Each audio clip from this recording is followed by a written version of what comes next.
Oi pessoal, tudo bom com vocês? Hoje vamos dar continuidade à leitura de A Troca, né? Aqui ó, da autora Beth O'Leary. Nós iniciamos ontem a leitura, nós já lemos o capítulo 1 e o capítulo 2, né? Pontapé inicial da nossa leitura do mês, pra gente conhecer um pouco a história e tal, a premissa da obra. E é bem bacana, eu gostei bastante, tá? Desse primeiro impacto aí que a gente teve. A gente tem aí duas personagens extremamente fortes, né? Que a gente já pode ter essa noção aí pelo que a gente já leu. Mas, como a gente ainda tá no início da história, então muitas surpresas ainda podem acontecer. A gente já começa a ter umas ideias, mas não dá pra ter certeza ainda de nada, né? Plot twists podem acontecer, né? Plot twists vão rolar ainda. Então, hoje a gente vai dar sequência com os capítulos 3, 4 e 5. Lembrando que os capítulos, então, são separados, né? Pelo nome do capítulo é a narrativa em primeira pessoa de cada personagem. Então, a gente tem a Lina e a Aileen, né? Pelo que a gente pode ver também que ambas têm o mesmo nome, porém Lina é um apelido, né? Porque ela também tem o nome da avó, né? Então, vamos dar sequência então à leitura de A Troca.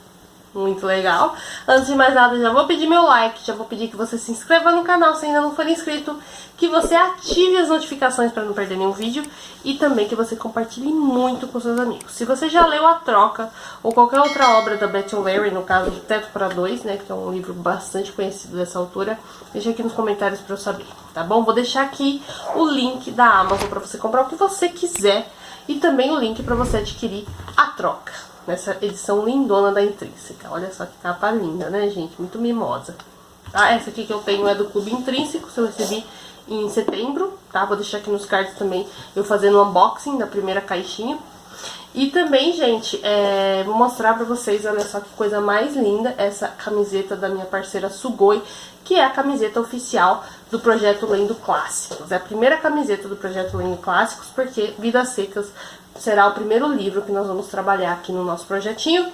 E eu conto com você para me acompanhar nesse projeto também, tá, gente? Então, assim, vai ser um projeto que vai acontecer durante o ano inteiro e, né, ao longo do ano todo. E em breve vocês terão outros vídeos com detalhes de como participar do projeto e também da caixinha especialíssima que eu tô preparando para vocês, tá bom? Então, essa camiseta já faz parte da caixinha. Então, se você quiser, se você curtiu a camiseta e quiser uma dessa pra você, deixa aqui já nos comentários que, né, me perguntando como que eu te dou todas as, entendeu? Todos os contatinhos aí. Mas Sugoi tá sempre aqui na descrição, gente. Assim como os outros parceiros que estão logo, né, eles entrem aí na parada, eu vou começar a deixar sempre na descrição os contatos de todos os parceiros aqui do canal Língua e Literatura. Se você quiser ser parceiro também, entre em contato comigo, tá bom?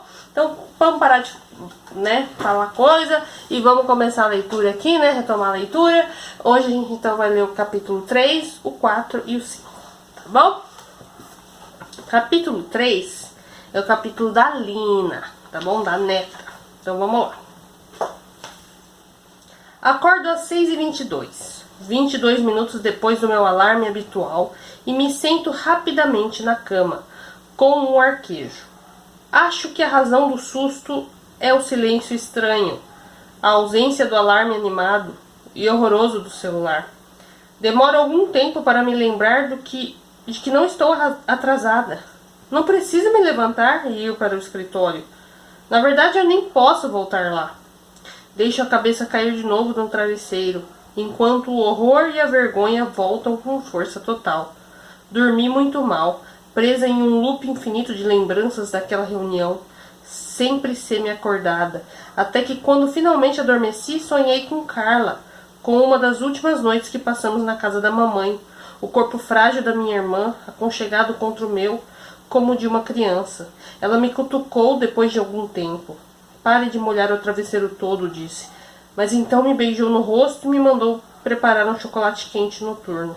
E conversamos por algum tempo, dando risadinhas no escuro como se fôssemos novamente crianças. Eu já não sonhava com Carla havia alguns meses. Agora, desperta, depois de reviver aquele sonho, sinto tanta saudade da minha irmã que choro um pouco, a garganta apertada. Ai, meu Deus, me lembrando da dor terrível daqueles primeiros meses, da sensação de estar levando socos no estômago. Sinto tudo aquilo de novo por uma fração de segundo e me pergunto como consegui sobreviver àquela época. Isso é ruim. Preciso me mexer. Uma corrida. Uma corrida vai me ajudar a me recompor.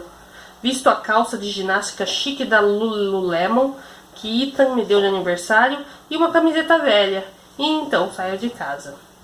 Corro pelas ruas de Shortridge até os tijolos escuros e os grafites darem lugar aos armazéns reformados de Clerkenwell, aos bares e restaurantes ainda fechados da Upper Street, pelas árvores de Islington, até estar pingando de suor e só conseguir pensar no próximo centímetro de calçada à minha frente.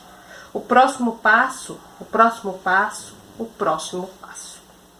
Quando volto, Marta está na cozinha tentando encaixar seu corpo muito grávido em cima de uma das banquetas Art Deco absurdas que escolhi para o apartamento. O cabelo castanho escuro dela está preso em uma das Marias Chiquinhas. Marta sempre parece jovem. Ela tem esse tipo de rosto, mas as Marias Chiquinhas fazem com que pareça não ter a idade legal para estar gestando um filho. Ofereço o braço para ela se apoiar enquanto sobe na banqueta, mas Marta dispensa a ajuda. É muito gentil da sua parte, diz. Mas você está suada demais para tocar em outras pessoas, meu amor. Seco o rosto com a barra da camiseta e vou até a pia para pegar um copo d'água. Precisamos de cadeiras decentes, comento com ela por cima do ombro. Não precisamos não. Essas banquetas são perfeitas, diz Marta, contorcendo o corpo para trás para tentar encaixar o traseiro no assento. Reviro os olhos. Marta é uma designer de interiores de alto nível. O trabalho dela é brilhante, exaustivo e inconstante.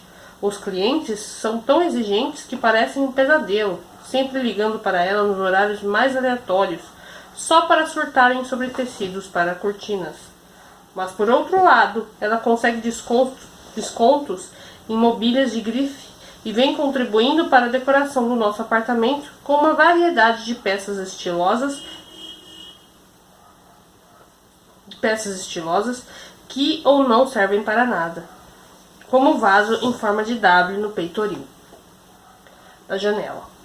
As luminárias de ferro fundido que quase não permitem que a lâmpada emita luz ou que definitivamente não cumpram a função pretendida, as banquetas de café da manhã em que quase é impossível se sentar à mesinha com a superfície convexa.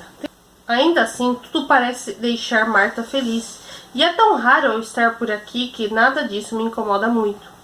Jamais deveria ter deixado Marta me convencer a alugar este apartamento com ela, mas a ideia de morar em uma antiga estamparia havia sido atraente demais para resistir quando eu era recém-chegada a Londres.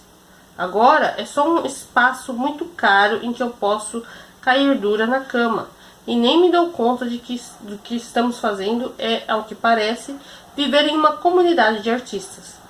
Quando Marta for embora, eu realmente preciso conversar com Fitz sobre nós dois nos mudarmos para algum lugar mais prático.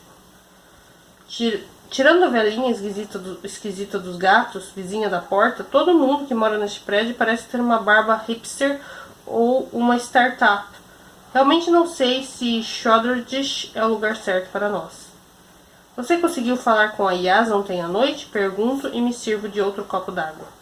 Yas é a namorada de Marta, que no momento está em turnê por 6 meses com uma peça pelos Estados Unidos. O relacionamento de Yas e Marta me provoca altos níveis de estresse indireto. Tudo parece envolver uma logística incrivelmente complexa.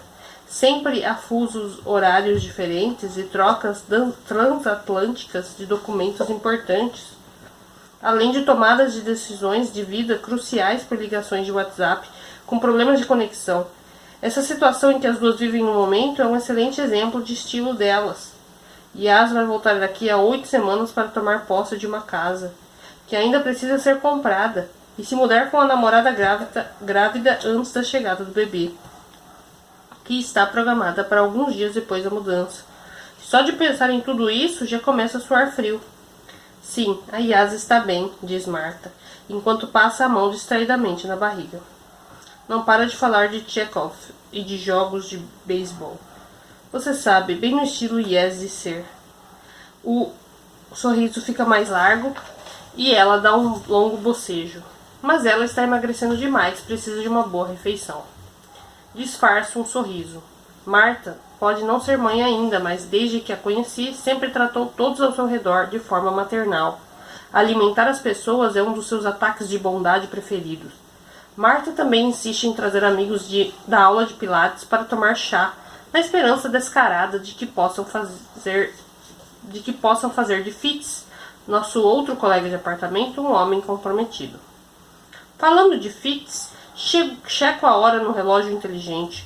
Ele já está no quarto emprego só este ano. Realmente seria bom que chegasse na hora hoje. O Fitz já levantou? Pergunto. Como se seguindo a deixa, ele entra na cozinha, o colarinho levantado para colocar a gravata. Como sempre, a barba de Fitz parece ter sido aparada com uma régua.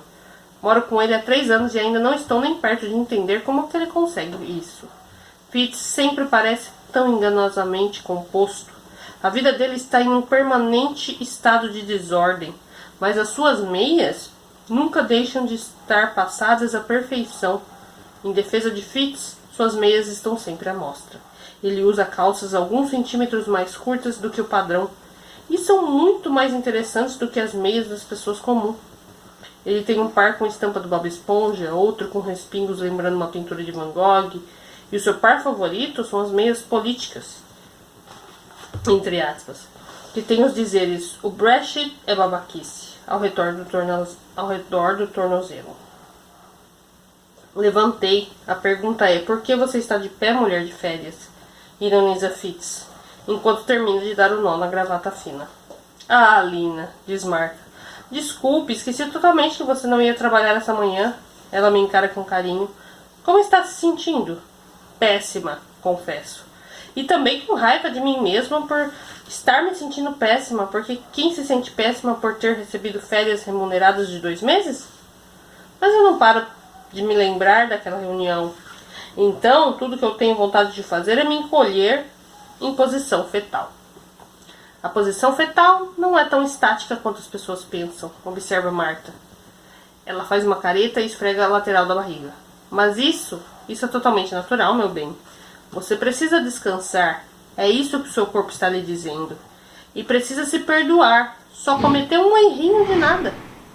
A Lina nunca cometeu um erro antes, diz Fitz, indo na direção do liquidificador. Dê tempo para ela se acostumar com a ideia.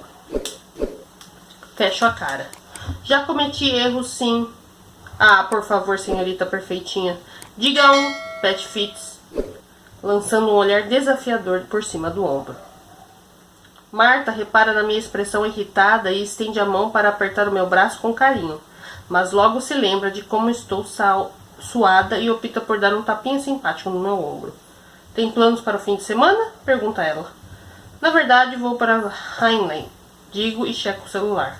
Estou esperando uma mensagem de Ethan. Ele teve que trabalhar até tarde na noite passada, mas espero que esteja livre essa noite. Preciso de uns abraços dele. Um daqueles abraços realmente longos e maravilhosos, em que eu enfio o rosto em seu pescoço e ele envolve todo o meu corpo.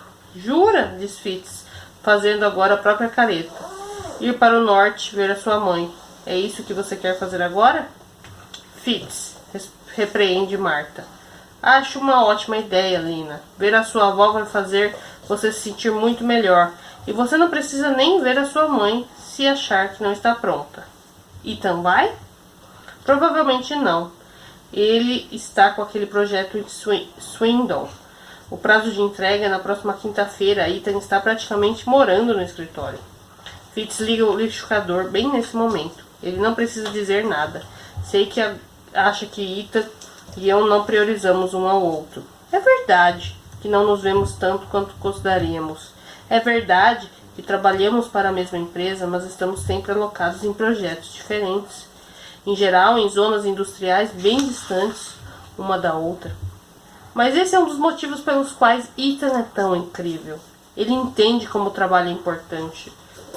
Quando Carla morreu e eu estava me esforçando absurdamente para manter a cabeça acima d'água, era Ethan que me mantinha concentrada no trabalho. Foi ele quem me fez lembrar que eu amava o meu emprego e que me estimulou a seguir em frente, de forma que me afogar não era uma opção. Só que agora não tenho nenhum trabalho para me fazer seguir em frente, e isso vai se repetir pelas próximas 8 semanas. Um enorme espaço de 2 meses diante de mim, vazio. Quando penso em todas as horas de quietude, mobilidade e tempo para pensar, meu estômago parece afundar. Preciso de um propósito, de um projeto, de alguma coisa. Se eu parar de me mover, essas águas vão se fechar acima da minha cabeça. E a simples ideia me faz estremecer de pânico. Checo a hora no celular. Ethan está 1h30 atrasado. Provavelmente foi emboscado por algum sócio quando estava saindo do trabalho. Fiquei a tarde toda limpando o apartamento e terminei a tempo de me preparar para a chegada dele. Mas agora já se passaram mais 2 horas. Eu que fiquei empurrando a mobília de um lado para o outro, espanando pernas de cadeiras e fazendo o tipo de faxina excessiva que seria capaz de me tornar personagem em um documentário sobre maníacos por limpeza. Quando finalmente escuto a chave de Ethan na porta, saio debaixo do sofá e tento limpar o meu moletom enorme, reservado para faxina. É um moletom da Buffy, com uma foto grande do rosto dela na frente, exibindo uma daquelas expressões desafiadoras típicas. A maior parte das minhas roupas, além dos terninhos, são casacos gigantes, bem nerds. Posso ter andado sem muito tempo para me permitir assistir a programas mais atuais na televisão, mas ainda posso exibir minhas lealdades. E sinceramente, esse é o único tipo de moda em que acho que vale a pena gastar dinheiro. Ethan solta um arquejo dramático quando entra na sala e dá uma volta para ver toda a transformação. Ficou incrível mesmo. Mantemos a casa sempre arrumada, mas agora está brilhando. Eu deveria ter adivinhado que você não conseguiria passar nem um dia sem algum tipo de atividade frenética, diz Ethan, e se inclina para me beijar. Ele cheira a colônia cara e cítrica e o seu nariz está frio da chuva gelada de março. A casa ficou maravilhosa. Quer dar um jeito na minha agora? Dou um soco brincalhão no braço dele, que ri e afasta o cabelo escuro da testa com um movimento de cabeça que é a sua marca registrada. Ethan se abaixa e me beija de novo. Eu sinto uma onda de inveja ao ver como ele está cheio de energia por ter chegado do trabalho. Sinto falta dessa sensação. Desculpe, estou atrasado, fala ele, indo para a cozinha. O Lee me puxou para repassar os números da pesquisa de desenvolvimento para a avaliação da Webster. E você sabe como ele é, totalmente sem noção.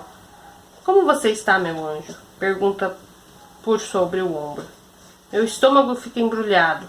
Como você está, meu anjo? Era o que Ethan costumava me dizer toda noite ao telefone quando Carla estava morrendo. Ele também dizia isso na porta da minha casa, aparecendo bem quando eu precisava dele, com uma garrafa de vinho e um abraço, e disse isso enquanto eu abria o caminho para chegar até a frente do funeral de Carla, segurando a mão dele com tanta força que deve ter machucado. Eu não teria conseguido passar por aquilo sem o Ethan. Não sei como é possível demonstrar tanto de gratidão que sentimos pela pessoa que nos guiou durante o momento mais sombrio da nossa vida. Estou bem, digo. Ethan volta sem sapato, as meias parecendo um pouco incongruentes com um terno conservador. Acho que é bom, declara ele, esse tempo de folga. Acha mesmo? Pergunto e afundo no sofá. Ethan se senta ao meu lado e puxa as minhas pernas para cima da dele. Com certeza. E você não precisa ficar afastada totalmente? É sempre muito bem-vinda para dar palpite nos meus projetos. Você sabe disso. E posso deixar a Rebecca saber discretamente que você está me ajudando. Assim ela vai perceber que você não está perdendo o jeito enquanto está fora. Ajeito um pouco o corpo. Sério? É claro. Ele me beija. Você sabe que pode contar comigo. Eu me viro para poder olhar direito para ele, a boca elegante e expressiva, o cabelo escuro e sedoso, a fileira de sardas no alto das maçãs do rosto. Ethan é tão lindo. E está aqui agora, quando mais preciso dele. Tenho uma sorte inacreditável de ter encontrado esse homem. Ele se inclina para o lado e pega a bolsa do notebook, que estava largada perto do sofá. Quer dar uma repassada nos slides de amanhã comigo? Para a avaliação da Webster? Hesito, mas ele já está abrindo o notebook e pousando em cima das minhas pernas. Então me recosto e escuto enquanto Ethan começa a falar. E percebo que ele está certo, está ajudando. Sentada aqui, com Ethan, ouvindo a voz baixa e suave dele falar sobre rendimentos e projeções. Quase sinto que voltei a ser eu mesma novamente. Capítulo 4. Aileen. As coisas estão um pouco corridas na sexta-feira à tarde. Deck deixou as vísceras de um rato no capacho. Tenho certeza de que é uma gentileza no código de comportamento felino, mas foi desagradável limpar tudo aquilo das solas dos meus sapatos favoritos. Chego ao centro comunitário da cidade ainda um pouco ofegante, mas bem a tempo da reunião da patrulha do bairro. Os patrulheiros do bairro de Hanley são uma associação não oficial, mas fantástica. A criminalidade é uma grande preocupação dos moradores de Hanley e Hartsdale. Apesar de, nos últimos 5 anos, o único crime pelas redondezas de que me lembro ter sido o roubo do aparador de grama de Basil, que descobriu-se depois tinha sido pego emprestado por Betsy, que jura ter pedido antes ao dono. Não importa em que lado se acredite no caso, dificilmente se poderia dizer que há uma epidemia de atividade ilegal na região, e uma reunião semanal de 2 horas definitivamente constitui certo exagero. Por sorte, agora estou à frente dos patrulheiros do bairro com Betsy como assistente de patrulheira. Todos concordaram que Betsy não poderia ser a patrulheira líder, levando-se em consideração seu histórico criminal já mencionado. Nós tornamos as reuniões muito mais interessantes, já que não somos tecnicamente patrulheiros do bairro oficiais aos olhos do governo, apenas pessoas que gostam de observar a vizinhança. Não há necessidade de nos prendermos às regras ou regulamentos. Assim, paramos de fingir que falávamos de crimes e nos concentramos apenas nas fofocas e nos escândalos da cidade e em ficar reclamando sobre cidadezinhas rivais. Na sequência, acrescentamos uma grande quantidade de biscoitos gratuitos, providenciamos almofadas para os assentos e criamos uma placa que diz exclusivo para membros, para colocar na porta do centro comunitário, quando estamos em reunião. Isso teve o efeito de deixar todos os que não são membros dos patrulheiros do bairro com inveja, enquanto os membros se mostram presunçosos por fazerem parte do clube. Betsy começa a reunião batendo malhete, um martelinho de juiz na mesinha de centro do salão. Só Deus sabe onde Betsy conseguiu esse malhete, mas ela aproveita qualquer oportunidade que tenha para fazer uso dele. Outro dia, quando Basil estava sendo particularmente beligente no bingo, ela bateu com o martelinho na cabeça dele, o que fez com que Basil calasse a boca. Mas o Dr. Piotr puxou Betsy para o lado mais tarde para explicar que, considerando o recente AVC de Basil, ferimentos na cabeça dele deveriam ser evitados. Mas qual é o nosso primeiro tópico? Pergunta Betsy. Entrego a pauta para ela. Reunião dos patrulheiros do bairro de 20 de março. Boas-vindas. Chá e biscoitos. Dr. Piotr. Estacionamento do lado de fora do consultório. Roland. Ainda estamos boicotando o Julie's. Moção para que se volte a frequentá-lo. Não há outros lugares decentes para se comprar sanduíches de bacon. Betsy. Esclarecimento sobre as culottes realmente estão de volta. Biscoitos e chá. Aileen, noite de filmes clássicos. Moção para banir todos os filmes com Jack Nicholson. Não aguento mais nenhum. Deve haver outro cavalheiro de meia idade capaz de atuar. Basil. Atualização sobre a guerra contra os esquilos. Algum crime? Biscoitos e chá. Outros assuntos. Basil prepara os chás, o que significa que a bebida sai terrivelmente fraca e metade de nós ainda fica com alguns saquinhos de chá dentro das xícaras, porque ele é míope demais para perceber quais recolheu. Mas Betsy trouxe uma boa variedade de biscoitos, mordisco um de gengibre, enquanto Piotr discursa de forma enérgica sobre aqueles de nós que estacionam as scooters para idosos, ocupando 2 vagas. Ele está se referindo a Roland. e sobre consequências para outros pacientes. Agora está se referindo a Basil, que sempre reclama a respeito.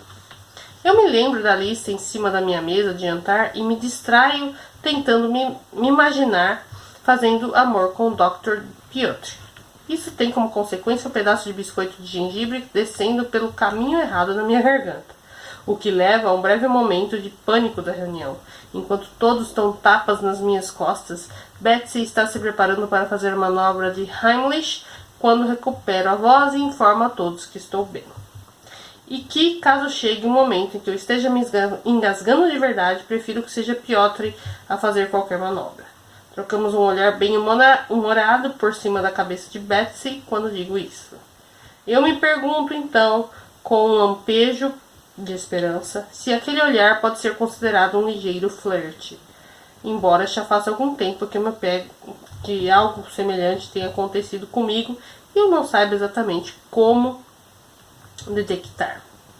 Betsy fica irritada com o meu comentário, como era de se prever, mas logo se distrai com o debate sobre as culottes voltaram ou não à moda. O assunto surgiu na pauta porque na última semana Kathleen disse a Betsy que são a última moda, e Betsy comprou 6 delas em um canal de compras. Kathleen, aos 35 anos, contribui para baixar consideravelmente a média de idade dos patrulheiros do bairro. Ela tem 3 filhos com menos de 6 anos e está tão desesperada para sair de casa que se inscreve em todas as atividades que acontecem na cidade. Betsy teve uma crise de confiança sobre as suas novas compras e precisa que seja feito um plebiscito. Essa é a sua forma preferida de garantir que alguém possa julgá-la por fazer algo. Se for decidido democraticamente, é culpa de todos. Os patrulheiros do bairro decidem que as culottes realmente voltaram à moda. Embora eu suspeite que Basil acredite que elas são alguma espécie de legume francês. E ele foi voto decisivo. Depois de 2 rodadas de biscoitos, defendo meu argumento em relação ao banimento de filmes com Jack Nicholson, mas sou voto vencido, surpreendentemente. Penélope é uma fã ardorosa de Nicholson. A seguir, Basil tagarela sobre os esquilos por algum tempo, o que é sempre o momento da reunião adequado para tirar um cochilo se for preciso. Então, é hora de mais biscoitos e do item mais importante da pauta. Algum crime? Também conhecido como fofoca mais recente. Aileen, a Betsy disse que você vendeu seu carro, comenta Penélope, lançando um olhar sagaz para mim do lado oposto do círculo. Penélope tem a constituição de um passarinho. Parece tão frágil que fico sempre nervosa com a possibilidade de alguma parte do corpo dela se quebrar. Mas a mulher é forte. Vi quando atirou em um gato com uma pistola d'água outro dia, porque o bicho estava atrás do ninho de chapinha azul dela. Ela acertou o coitadinho bem no alto, bem no olho. Acho muito sábio de sua parte abrir mão de dirigir, Aileen, diz Betsy. Ainda dirijo, retruco, e me sento com a coluna mais ereta. Uso o carro da Marian quando preciso. Ah, você ainda dirige? Pergunta Betsy. Nossa, que coragem, depois daquele acidente na Sneedle Road. Betsy é uma alma bondosa e uma amiga muito querida, mas também é ótima em ser rude, usando um tom de voz que não permite objeções. Quanto ao meu acidente na Sneedle Road, mal vale a pena mencionar. Admito que não foi a minha melhor tentativa de estacionar, mas quem teria imaginado que o 4x4 daquele homem amassaria com tanta facilidade? O carro mais parecia um tanque. Você desistiu do seu último projeto, então? Pergunta Basil, limpando migalhas de biscoito no bigode. Não estava transportando cachorros perdidos naquele seu carro? Eu estava ajudando aquelas pessoas gentis do Centro de Resgate de Cães de Daredale, digo com dignidade, mas eles agora têm o próprio meio de transporte. Tenho certeza de que muito em breve você vai ter arrumado outro projeto, comenta Basil com uma risada. Estreito os olhos em resposta. Desistiu também de conseguir um patrocinador para nós, para o 1º de maio? Continua ele.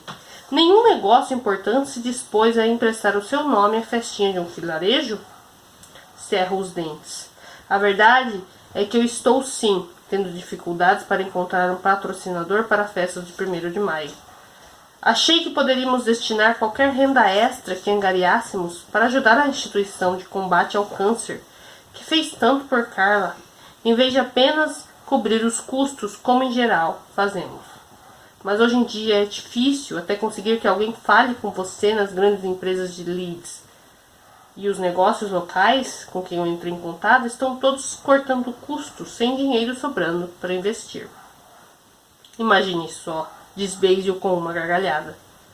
Não vou pedir desculpas por querer fazer a diferença nesse mundo. Basil fala em um tom frio. Está certíssima, certíssima, retruca Basil. E devo dizer que é muito corajoso da sua parte continuar tentando, mesmo com tantos obstáculos. Felizmente a conversa toma outro rumo. Penélope se vira para Piotr para falar sobre a mais recente indisposição de Roland e aproveita a oportunidade para conversar em particular com Betsy. Voltou a falar com a sua filha, querida? Pergunto em voz baixa. Sobre uma visita? Betsy franze os lábios. Tentei, diz ela. Não deu certo. O problema é o marido de Betsy. A filha dela se recusa a ficar no mesmo cômodo que ele. Eu compreendo. Cliff é um homem horrível. Não entendo como Betsy o aguenta há tantos anos. Nem Wade conseguia suportar o homem. Mas excluir Betsy do convívio com a família só torna tudo pior. Ainda assim, não cabe a mim interferir, então apenas aperto a mão dela com carinho. Ela virá quando estiver pronta, digo. Ora, é melhor não demorar demais, retruca Betsy. Tenho 80 anos. Sorrio ao ouvir a isso. Betsy tem 85 anos. Mesmo quando está tentando usar a idade avançada a seu favor, não consegue evitar mentir. Os ônibus de Nargil agora estão limitados a um por dia. Basil está dizendo a Roland, do meu outro lado. Não consigo deixar de achar que isso é parte do problema. As reclamações favoritas de Basil são, nessa ordem: esquilos, linhas de transporte, condições climáticas e o estado do país. Não se deve deixar que ele comece a discursar sobre nenhum desses temas, mas evito particularmente o último, já que é muito difícil gostar de Basil depois que ele começa a falar sobre imigração. E lá estava ela, continua Basil, afogado na sopa de batata e alho poró. Uma visão terrível, imagino. A pobre jovem que a encontrou tinha passado por lá só para ver a mulher. Queria novos vidros duplos para as janelas. E encontrou a porta destrancada e lá estava ela, morta há uma semana sem que ninguém soubesse. O que aconteceu, Basil? Pergunto. Está contando histórias de terror de novo? Uma senhora em Nargil, diz Basil, tomando o chá com um jeito complacente. Se afogou na própria tigela de sopa. Que horror! Exclama Betsy. Havia um monte de moscas e larvas quando a encontraram? Pergunta Penélope interessada. Penélope! Repreende todo mundo em coro. E na mesma hora nos voltamos todos para Basil para ouvir a resposta. É provável, responde ele, assentindo com uma expressão sábia. Muito provável. A pobre senhora tinha apenas 79 anos. O marido tinha morrido há 1 ano. Não havia uma alma sequer no mundo para tomar conta dela. Os vizinhos disseram que ela passava meses sem falar com ninguém além dos pássaros. Eu me sinto estranha de repente, um pouco zonza talvez, e quando eu vou pegar outro biscoito de gengibre, percebo que as minhas mãos estão mais trêmulas do que o normal. Acho que me abala um pouco saber que essa pobre senhora tem a mesma idade que eu, mas qualquer semelhança termina aí, digo a mim mesma com firmeza. Por início de conversa, nunca escolheria sopa de batata com alho poró. Não tem gosto nenhum. Engulo com dificuldade o incidente de ontem com o pote de vidro. Foi uma lembrete desagradável de como é fácil não ser capaz de lidar com alguma situação. E isso pode levar rapidamente a consequências drásticas quando se está sozinho. Deveríamos fazer mais por pessoas nessa situação, digo de repente. Com os horários dos ônibus mais espaçados e o transporte para idosos dos Dales com problemas de financiamento, é difícil para senhoras como essa se locomoverem, mesmo se quiserem. Todos parecem bastante surpresos. Em geral, se os habitantes de Nargil são mencionados em uma reunião dos patrulheiros do bairro, O comentário logo é seguido por uma gargalhada maldosa de Betsy e depois pela declaração: bem feito para eles por morarem em Nargil. Ora sim, suponho que sim, diz Penélope, meio rabugenta, quebrando o silêncio. Vamos apresentar esse tópico à próxima pauta. Digo, vamos acrescentar, esse tópico. Faço uma anotação no papel que tenho na mão. Há uma pauta ligeiramente constrangedora. Sabe, lá em Fierce Blendon, estão falando em organizar uma festa do 1º de maio para competir com a nossa, diz Basil, me fitando com uma expressão astuta, como se testasse as minhas lealdades. Não estão, não, rebato e estalo a língua aborrecida. Basil deveria saber que eu jamais tomaria partido de Fierce Blendon. 1 ou 2 décadas atrás, quando Hamley ficou sem energia elétrica depois de uma grande tempestade, todos os outros vilarejos ao redor ofereceram dinheiro e quartos vagos para ajudar os que não tinham como ficar sem os aquecedores em casa. Nenhuma única alma em Fierce Blendon ergueu um dedo sequer. Bem, digo com determinação, uma festa de 1º de maio em Fierce Blendon jamais será tão boa quanto a nossa. É claro que não, declara Betsy, e todos relaxam agora que estamos de volta a um terreno familiar. Alguém quer mais biscoitos? O resto da reunião transcorre normalmente, mas aquela sensação desagradável, peculiar, me incomoda o dia todo. Fico feliz por Lina estar chegando amanhã. Estou cansada, e é muito mais fácil ser independente quando há outra pessoa por perto. Capítulo 5. Lina. Hamley em Hartsdale. É tão fofa quanto se pode imaginar. A cidadezinha fica acomodada entre 2 colinas no sul do Parque Nacional de Yorkshire Dales. Dá para ver o topo dos telhados e das chaminés tortas entre penhascos castanhos ao longo da estrada do vale. Eu não cresci em Hamley. Minha mãe só se mudou para lá quando Carla ficou doente. Há 2 versões da cidade na minha mente. Metade das minhas lembranças tem uma nostalgia doce de infância em tons de sépia, e a outra metade é dolorosa, sombria, carregada de perda. Sinto um frio no estômago. Tento me lembrar de como eu me sentia aqui quando eu era criança. Da alegria de dobrar essa curva na estrada e de ver os telhados de Hamley à frente. E mesmo quando éramos adolescentes, sempre brigando uma com a outra, Carla e eu dávamos uma trégua durante o tempo que durava a visita à casa da vovó, do vovô e da vovó. Reclamávamos das festas que estávamos perdendo quando saíamos de Leeds, com a nossa mãe ao volante. Mas assim que chegávamos a Hamley, nos lembrávamos de quem éramos aqui.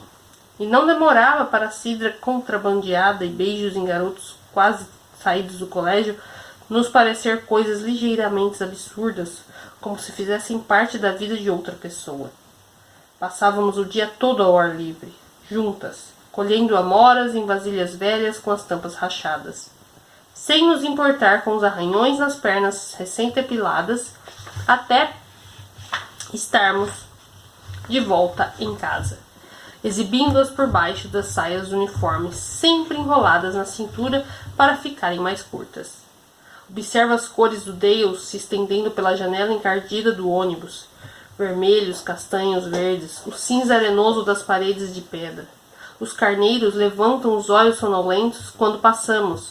Está chuviscando e já quase consigo sentir o cheiro, o modo como a chuva torna o aroma da terra mais intenso, como se ela tivesse acabado de acordar.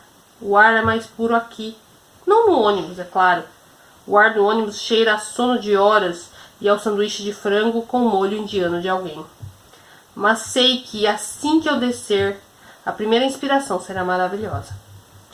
Hamley em si é formada por apenas 3 ruas: Lower Lane, Magdalen Lane e Pittwit Street, que na verdade deveria se chamar Upper Lane, mas não se chama. Essa é uma cidade excêntrica, só para você ficar ciente.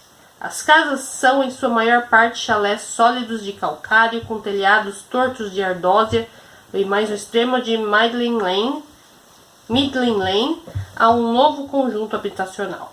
Se destaca implacavelmente no canto da cidade. casas de tijolos laranja e molduras de janela preta. A minha avó detesta a novidade. Sempre que lembro a ela que a Inglaterra está precisando desesperadamente de móveis acessíveis, ela diz: só porque tolinhos como você se dispõem a gastar uma grana para morar em apartamentos do tamanho de caixas de sapato em Londres. O que eu tenho que admitir que é um bom argumento, economicamente falando. Só desejava ser mesmo um desses tolinhos que optam por isso, em vez de escolher gastar dezenas e milhares de libras alugando o estilo de vida de estúdios de artistas. Sigo direto da parada do ônibus para a casa da minha avó.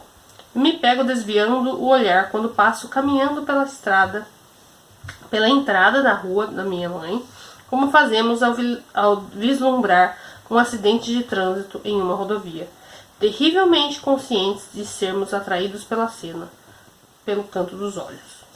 A casa da minha avó é a mais linda da cidade, Clearwater Cottage, número 5, na Midland Lane, um telhado de ardósia antigo e instável, a glicínia subindo pela parede da frente, uma porta vermelho rubi. É casa do conto de fada. O nó de ansiedade, até então alojado nas minhas costelas, se afrouxa quando eu sigo pelo caminho que atravessa o jardim.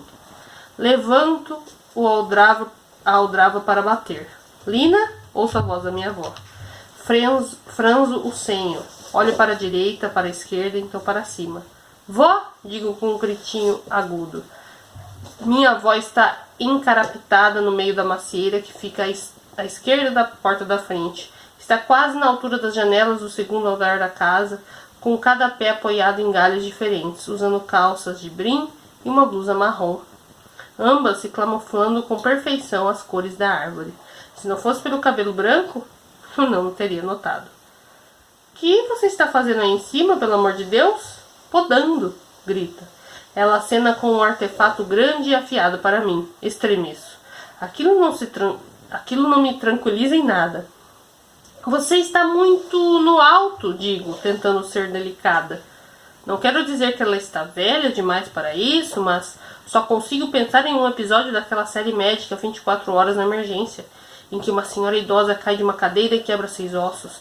Essa árvore é muito mais alta do que uma cadeira. Minha avó começa a descer rapidamente. É sério? Rapidamente. Devagar, não precisa se apressar por minha causa, grito e cravo as unhas nas palmas da mão. Pronto. Ela dá um último salto para chegar ao chão e limpa as mãos nas coxas. Se quer que algo seja bem feito, faça você mesma. Estou esperando pelo homem que poda as árvores há meses. Eu a examino, dos pés à cabeça, parece incolume. Na verdade, parece bem, só um pouco cansada. Está com o rosto corado e os olhos castanhos cintilam por trás dos óculos de armação verde.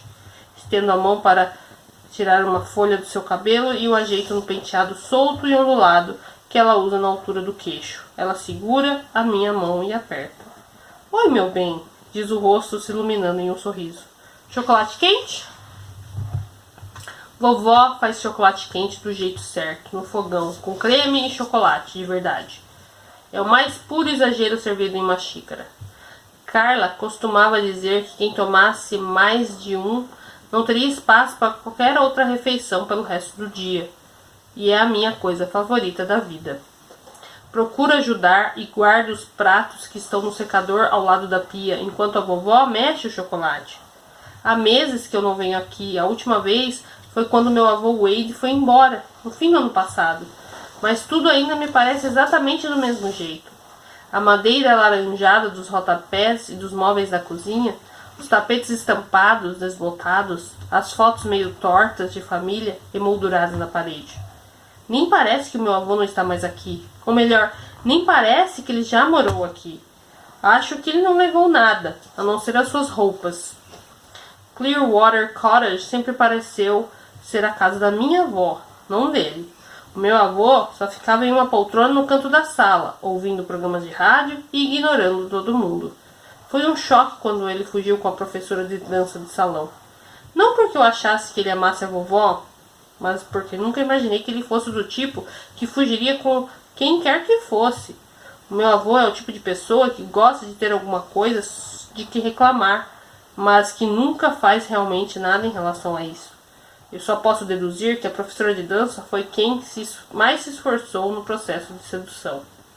Estou tão feliz por você estar aqui, querida, diz a minha avó olhando para mim por cima do ombro, enquanto mexe o chocolate quente na panelinha especial para isso. Sinto muito, eu deveria ter vindo antes, brinco com os ímãs na geladeira. Não culpo você por ficar em Londres, retruca ela. Eu teria feito o mesmo à sua idade, se pudesse. Levanto os olhos para ela. Vovó não costuma falar do passado. Sempre disse que prefere olhar para frente, não para trás. E sei que ela estava prestes a começar em um emprego antes de conhecer meu avô, quando estava na casa dos 20 anos. Então, eles se casaram e se instalaram aqui, e foi isso. É assim que a minha avó sempre disse. E foi isso. Embora me ocorra agora que não precisava ter sido apenas isso. Você ainda pode ir para Londres, digo a ela. Poderia até se mudar para lá se quisesse, agora que o vovô não está mais aqui para impedir. Vovó serve chocolate quente nas xícaras. Ah, pare de bobagem, diz ela. Não posso simplesmente ir embora para Londres? Sua mãe precisa de mim. Faço uma careta. Ela sobreviveria, vó. Não é tão frágil quanto você pensa. Minha avó me lança um olhar que parece dizer: como tem tanta certeza? Dou as costas e vejo o diário de projetos dela aberto em cima da mesa. O caderno, como eu trato meu celular, fica sem... Minha avó carrega esse diário de projetos para todos os lados. Ela trata o caderno como eu trato o meu celular. E fica sempre horrorizada se percebe que ele não está na bolsa, mesmo que tenha saído apenas para comprar leite no mercado. O que tem na sua lista de coisas a fazer? Pergunto, mas logo franzo a testa. Tem dentes? Leio chocada. Possivelmente sem graça na cama. O que é isso? Vovó arranca o diário da minha mão. Não é nada. Você está ruborizando? Acho que nunca tinha visto a minha avó vermelha. Ela leva as mãos rapidamente ao rosto. Não fale absurdos, diz. Paramos de ruborizar nos anos 1960. Eu rio e tiro as mãos dela do rosto. Nada disso, você definitivamente está vermelha, informo a ela. Vai me contar o que está acontecendo? É algum tipo de projeto novo? Seus projetos não costumam ser tão estranhos assim. Ela crispa os lábios, o batom se acumulando nos vincos. Ah, nossa, desculpa, avó. Eu a levo até a mesa para que se sente. É alguma coisa importante? Eu estou sendo uma babaca? Não, não, responde, nem um pouco conveniente. Tento pegar o diário de sua mão e depois, em um momento, com relutância, ela deixa. Dou uma lida rápida na lista. Agora fica óbvio do que se trata. Sinto um aperto no coração e me sinto meio melancólica só de ler. Porque por mais que seja fofo, por mais que seja muito a minha avó, essa lista também é meio triste. Ela me olha com desconfiança, os ombros tensos e me repreendo pela minha insensibilidade. Ora, digo, isso não vai servir de jeito nenhum. Volto a olhar para a lista. Basil é aquele cara de bigode que tem aquele adesivo de Inglaterra acima de tudo, no para-choque, não é? É, confirma a vovó, ainda parecendo desconfiada. Você gosta dele? Bem, Ela faz uma pausa. Na verdade não, confessa. Ele é meio preconceituoso. Pego uma caneta e risco Basil da lista. Espera, diz a minha avó. Talvez eu pudesse passar a gostar dele? O tom dela me faz estremecer. Parece tão esgotada, como se Basil fosse o melhor que pudesse esperar conseguir. Minha avó não está sendo ela mesma. Eileen Cotton jamais se contentaria com um homem como Basil. Bem, é verdade que ela se contentou com o vovô Wade, mas sempre senti que vovó sabia que aquilo tinha sido um erro e que foi, na verdade, uma espécie de lealdade obstinada que fez com que continuasse com ele. O relacionamento dos dois era mais uma parceria com a qual tinham se conformado do que um casamento. Quando ele a deixou, vovó pareceu ver isso não como uma traição, mas como uma deselegância da parte dele. Regra número 1 dos namoros, digo a minha avó, no tom de voz que costumo usar quando Bi está fraquejando e conseguindo sair novamente com um dos caras horríveis que conheceu na semana anterior. Você não pode mudar um homem, mesmo se ele tiver todos os dentes próximo Sr. Rogers? Ele não é o pai da vigária? Um homem encantador, diz a minha avó em um tom esperançoso. Fico feliz ao ver que os ombros dela já estão menos tensos. Checo os prós e contras listados. E não consigo conter outra risadinha chocada quando leio os comentários sobre o Sr. Rogers. E então vejo a expressão da vovó e volto a me repreender. Está certo. Claramente você está procurando por alguém com mais presença física do que o Sr. Rogers está disposto a oferecer. Ah, meu Deus, que coisa para se conversar com minha própria neta, diz a minha avó. E uma vez por mês não é nem de longe suficiente. Vai levar séculos para conseguir conhecê-lo melhor se só encontrar o sujeito a cada 4 semanas. Risca o Sr. Rogers da lista. Próximo. Ah, eu me lembro do Dr. Piotr. Mas você não seguiu a regra número 2 de namoros, vó. Nunca vá atrás de um homem emocionalmente indisponível. Se o Dr. Piotr ainda ama a ex-esposa, você só vai conseguir um coração partido. Ela coça o queixo. Ah, um homem sempre pode. Levanto um dedo. Espero sinceramente que não esteja prestes a dizer mudar. Diz ela, enquanto me vê riscar Piotr da lista. E finalmente, leio. Ah, avó. Não. O Arnold da casa ao lado? O padrasto do Jackson Greenwood? Ex-padrasto agora, conta ela, com a sobrancelha fina levantada na expressão travessa, típica de quando está fofocando. O homem mais rabugento do mundo, continuo, determinada sem me deixar distrair. Você merece alguém muito melhor. Tive de ser justa e listar todos, explica a vovó, enquanto risco o nome de Arnold. Ele é o único homem solteiro acima dos 70 em Hamley. Nós duas encaramos a lista de nomes riscados. Bem, comento. Uma folha em branco é sempre um começo promissor. Os ombros dela se curvam de novo e pego suas mãos. Vó, fico muito contente por você estar procurando alguém, digo. Seu casamento com o vovô não foi feliz e você merece encontrar alguém incrível. Farei absolutamente tudo o que puder para ajudar. Isso é muito gentil da sua parte, mas não há muito que você possa fazer. A verdade é que eu não conheço nenhum homem interessante. Vovó tira um lenço da manga e assou o nariz. Pensei talvez em ir a Tottenham e ver se tem alguém por lá. Tenho visões de vovó percorrendo as ruas da sonolenta Tottenham com seu diário de projetos na mão, fazendo anotações enquanto caça um cavalheiro mais velho. Não sei se seria o método mais eficiente, respondo com cautela. Já pensou em sites de namoro? Ela faz uma careta. Eu não saberia nem por onde começar. Eu me levanto. Há tempos não me sentia tão bem. Vou pegar o meu computador, digo, já me encaminhando para a porta. Faço uma pesquisa rápida de meia hora antes de começar a preencher o perfil da vovó no site de relacionamentos. Ao que parece, os segredos para um perfil bem-sucedido são sinceridade, especificidade, bom humor e, mais importante do que todo o resto que eu listei, uma boa foto de perfil. Mas assim que tudo está pronto, percebo que temos um problema. Não há uma única pessoa da idade dela registrada no site que esteja a menos de 1 hora daqui. Não só vovó não conhece nenhum cavalheiro interessante nessa área. Não há nenhum. Bi vive reclamando da ausência de homens decentes em Londres. Mas ela não faz ideia da sorte que tem. Quando há milhões de pessoas na cidade em que se mora, alguém com certeza. De repente me lembro do que Bi disse. Sobre eu me encontrar, sobre voltar a ser eu mesma. Estava me escondendo em Londres, mergulhada no trabalho, evitando a minha mãe, evitando tudo, para ser honesta. Mas agora eu tenho 2 meses para mim, para me recuperar.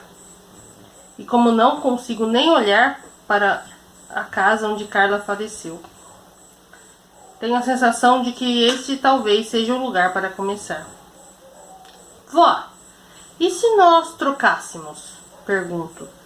E se eu viesse para cá e tomasse conta de todos os seus projetos e você ficasse no meu apartamento em Londres enquanto eu estou aqui? Vovó levanta os olhos para mim, surpresa. Trocar? Trocar de lugar.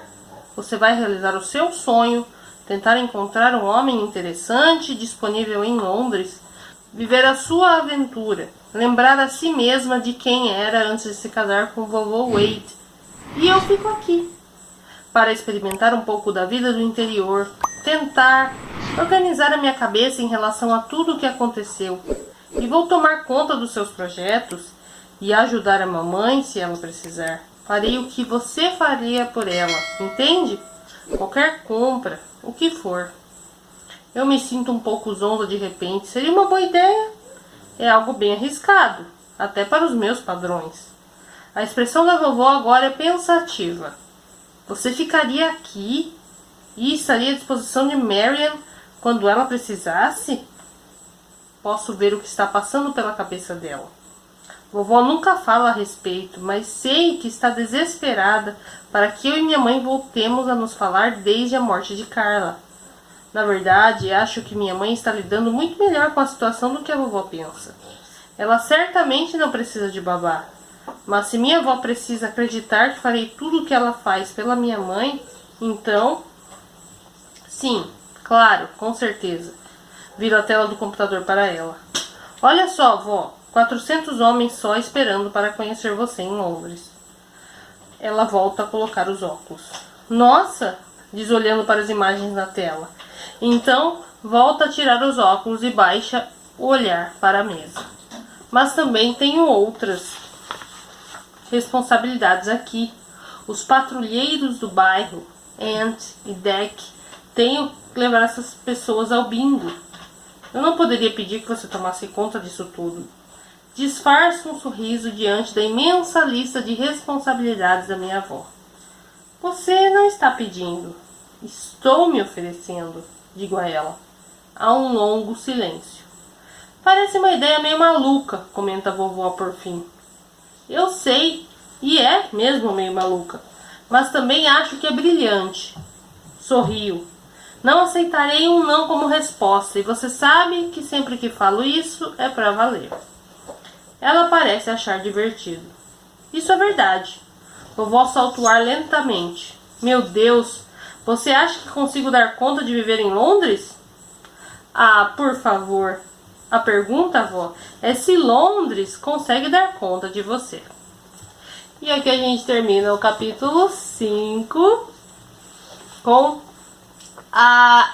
essa ideia fantástica da troca. Então nós tivemos aí que a ideia partiu da neta, né, para sua avó. Então a gente tem aí que vai começar uma aventura agora, vai começar um negócio legal aqui. Eu tenho certeza que vai ficar muito divertida essa história e ver como é que tudo vai se desenrolar na vida das duas, né? Isso vai ser bem bacana. E olha só que interessante, né? A gente vê aqui uma situação que aparentemente ela estava desnorteada, falando, cara, como assim, ficar 2 meses sem trabalhar, não vou dar conta. E aí ela se vê numa situação, você fala, não, vamos aproveitar isso aqui, vamos aproveitar essa oportunidade que estão me dando.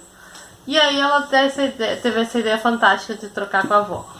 E vai ser muito legal ler como é que vai se desenrolar essa história, né, gente? Então, espero que vocês estejam curtindo, porque eu estou adorando aqui a premissa e o desenrolar dessa narrativa. E amanhã eu volto então com os capítulos 6, 7 e 8. Então a gente vai ver mais um pouco aí de como que vai ser essa troca entre vó e neta, tá bom? Uma vai pro interior, né? Uma sai do interior e vai pra capital, e a outra sai da capital e vai pro interior pra ter uma relaxada. Então, pra dar aquela relaxada básica que não precisa, né, gente? Então, vai ser muito legal ver essa história acontecendo, e tenho certeza que tanto vó quanto neta vai ser muito bom para as duas, né? E também para ver se ela se reconcilia com a mãe e tal, aquela coisa toda. Então vai ser bem legal e é bem emocionante também aqui a história das Ailins. Então eu volto amanhã para mais um dia de leitura de A Troca, da nossa querida Beth and Larry. E é isso, gente. Beijo. Até amanhã. Tchau.